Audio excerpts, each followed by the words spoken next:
तो मूल चीज क्या है? काय के लिए मिला है ये नर्तन?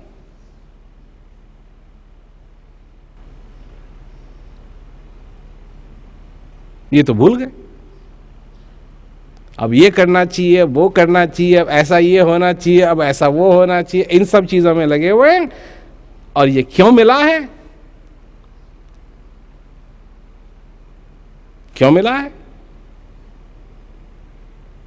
कि ये ज्ञान का दरवाजा है, मोक्ष का दरवाजा है। इससे तुम ज्ञान समझ सकते हो, इससे तुम आनंद ले सकते हो। तो जब तक तुम अभ्यास नहीं करोगे, सेवन नहीं करोगे, तो तुमको मिलेगा क्या?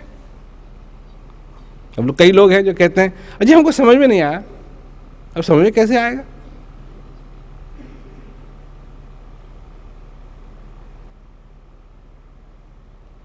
क्या हमने फ्रेंच भाषा नहीं सुनी हुई है?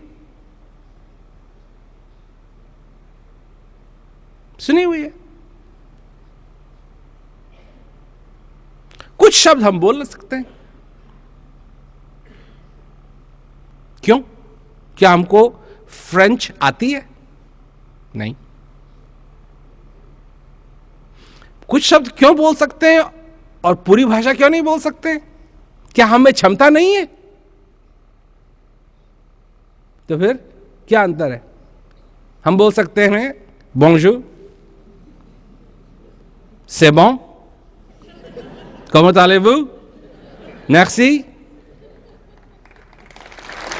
ये क्यों बोल सकते हैं और पूरी भाषा क्यों नहीं बोल सकते? मालूम है? इन शब्दों का हमने अभ्यास किया है, और अगर पूरी भाषा का अभ्यास करना शुरू कर दे तो फिर पूरी भाषा भी बोल सकेंगे। अभ्यास की बात है कि नहीं? क्षमता तो हम में है, पर जिस चीज का अभ्यास करेंगे वो चीज सरल हो जाएगी। और अभ्यास नहीं करोगे तो कैसे समझ में आएगा? अभ्यास करोगे तो तुमको समझ में भी आएगा। परंतु जिसके विचार, जिसके ख्याल इधर उधर इधर उधर इधर उधर इधर बंदर की तरह भागते रहते हैं, उसके पास आनंद हो भी तो वो उसको समझ नहीं पाएगा। ये सारी चीजें समझने की हैं। भगवान कृष्ण थे। क्या दुर्योधन ने उनको समझा?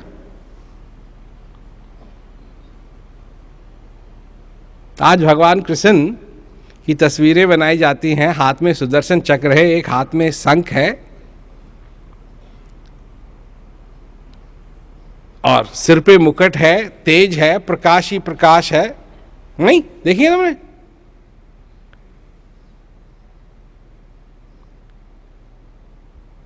तो क्या दुर्योधन ने भी ये देखा?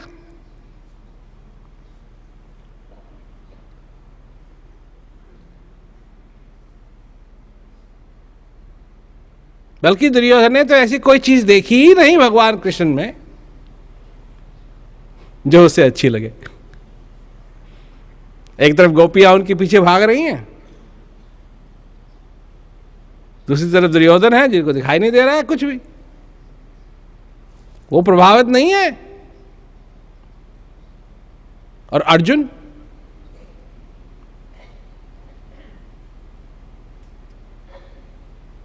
अर्जुन क्या समझते हो? वो था प्रभावित भगवान कृष्ण से?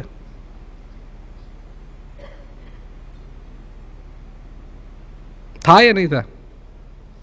नहीं था, नहीं था, बिल्कुल नहीं था। इसीलिए जब उसको दिव्य दर्शन हुए तो क्या कहता है? मुझको माफ करना, मुझको नहीं मालूम था कि आप कौन हैं। क्या कहता है? मुझको नहीं मालूम था, मैं तो आपके साथ उठता बैठता था, एक चरपाई पे बैठता था, मुझको नहीं मालूम था कि आप कौन है, मुझे माफ करना। वो भी नहीं देख सका। पर जब उसको वो ज्ञान मिला जब उसने देखा, तब जाकर के उसने पहचाना। तुमको भी ऐसे पहचानने की जरूरत है। और नहीं पहचानोगे इस जीवन का क्या मूल्य है, ये क्यों मिला है, तो तुम रह जाओ। ज्ञान क्या कर सकता है, अगर इसका तुमने मूल्य नहीं समझा तो तुम रह जाओ।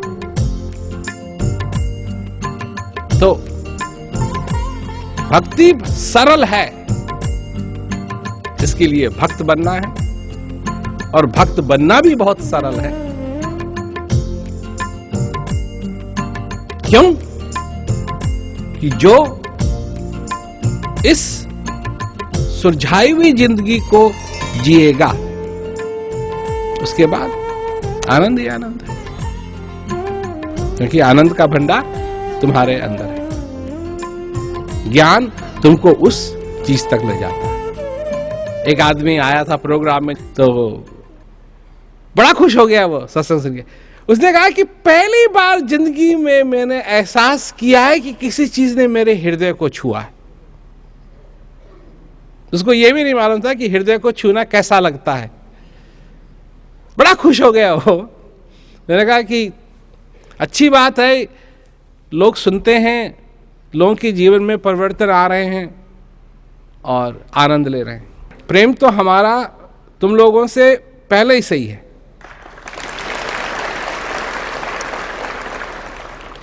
पर अगर तुम चुक चुक चुक चुक से भी प्रेम करोगे, तो चाहे उससे प्रेम करो, चाहे हमसे प्रेम करो। अब हमसे प्रेम करोगे तो इसका मतलब है कि एकाग्र होकर के ज्ञान का आनंद लो, सत्संग का आनंद लो, सेवा का आनंद लो।